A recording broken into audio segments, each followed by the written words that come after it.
Buddhism has evolved into one of the world's major religions, with many schools and branches. But if we go back to the source, Gautama Buddha, who was born as a prince that later became enlightened and known as the Buddha, we find a collection of teachings named the Dhammapada. The Dhammapada contains some profound wisdom for those who seek a tranquil mind. So after Stoicism and Taoism, a video about Buddhist wisdom for inner peace certainly cannot be missed.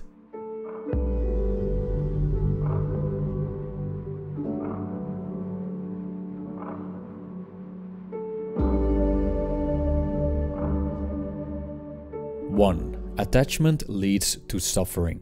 This is one of the basic teachings in Buddhism. We suffer because we attach ourselves to external things, which, in essence, are beyond our control. By doing this, we actually resist the fundamental truth about existence. Change is the only constant. Our youth and looks fade with time. The people we love will disappear. Our success, well, on YouTube for example, will end one day. The key is to have a deep appreciation for what's happening in the moment, while acknowledging its impermanence and willingness to let it go. I quote the Buddha.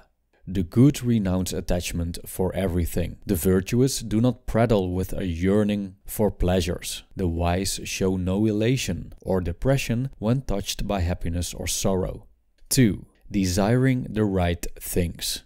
Another basic Buddhist teaching is that deep desire, also known as craving and lust, poisons the mind and makes us restless and even sick.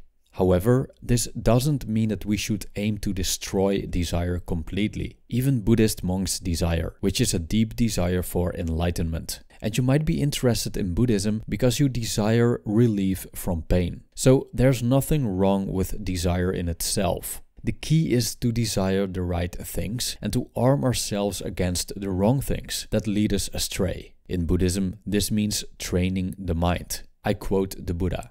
Just as rain breaks through an ill-thatched house, so passion penetrates an undeveloped mind. Just as rain does not break through a well-thatched house, so passion never penetrates a well-developed mind.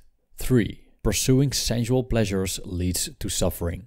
What we shouldn't crave for, according to Buddhism, are sensual pleasures. Sensual pleasures aren't wrong in itself, but one's indulgence in them can become a source of evil. Things like greed, gluttony, and addiction stem from cravings to fulfill sensual pleasures. When the pursuit of sensual pleasures controls our lives, we will become easily seduced by a demon called Mara, who leads us into committing evil and basically keeps us in misery. Because of the fear, dissatisfaction, and cravings generated by chasing sensuality, it's not uncommon that we degrade, exploit, attack, and even kill not only other human beings, animals, and our environment, but ourselves as well. I quote, "Just as a storm throws down a weak tree, so does Mara overpower the man who lives for the pursuit of pleasures, who is uncontrolled in his senses, immoderate in eating, indolent, and dissipated."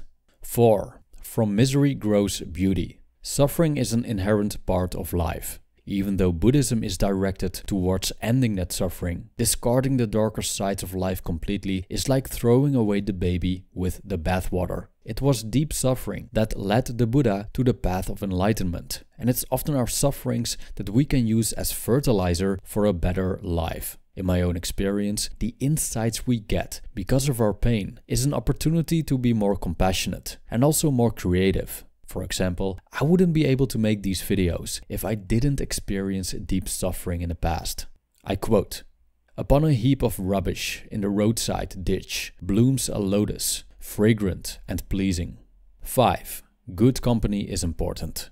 Comparable to the Stoics, the Buddha advises us to hang out with wise and positive people, preferably people that also follow the path to enlightenment. For those that are serious about Buddhism, this means seeking the company of a Buddhist community, or even becoming a monk or nun. Now, the last isn't for everyone, of course. The Buddha goes as far as saying that we're better off in solitude than to be in the company of foolish people, or those that have a bad influence on us. And I personally think that's sound advice. I quote, "Better it is to live alone. There's no fellowship with a fool. Live alone and do no evil. Be carefree like an elephant in the elephant forest. 6. A trained mind leads to happiness. The cornerstone of Buddhism is the practice of meditation. The goal of meditation is achieving freedom from the mind that has, generally, grown out of control. We are not our thoughts. However, we tend to identify ourselves with our thoughts, no matter how destructive they have become. When we can find relief of overthinking and be absent of any form of intellectual activity, we become present in the moment, unburdened and unencumbered by cravings and by the past or future. This is where happiness lies. I quote, "He who delights in subduing evil thoughts, who meditates on the impurities and is ever mindful, it is he who will make an end of craving and rend asunder Mara's fetter." 7. Short-term evil has long-term consequences.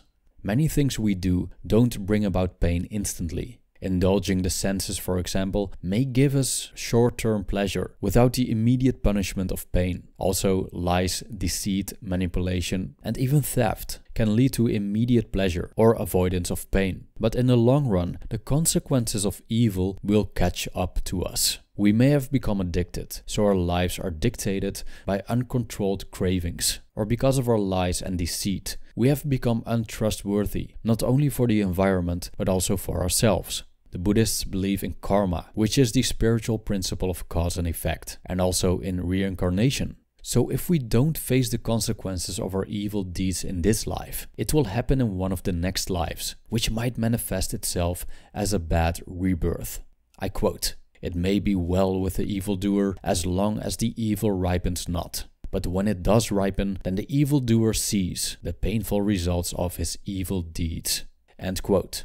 All in all, according to Buddhism, you reap what you sow. So to wrap it up, let's summarize the Buddhist wisdom for inner peace, as explained in this video. Attachment leads to suffering. Desiring the right things. Pursuing sensual pleasures leads to suffering. From misery grows beauty. Good company is important. A trained mind leads to happiness. And short-term evil has long-term consequences. Please mind that the presented quotes come directly from the Dhammapada and are backed up by my own interpretations and what I've learned by studying Buddhism. There are many Buddhist scriptures to study besides the Dhammapada if you're interested. That's it. If you know more Buddhist wisdom that you want to share, please put it in the comment section. Thank you for watching.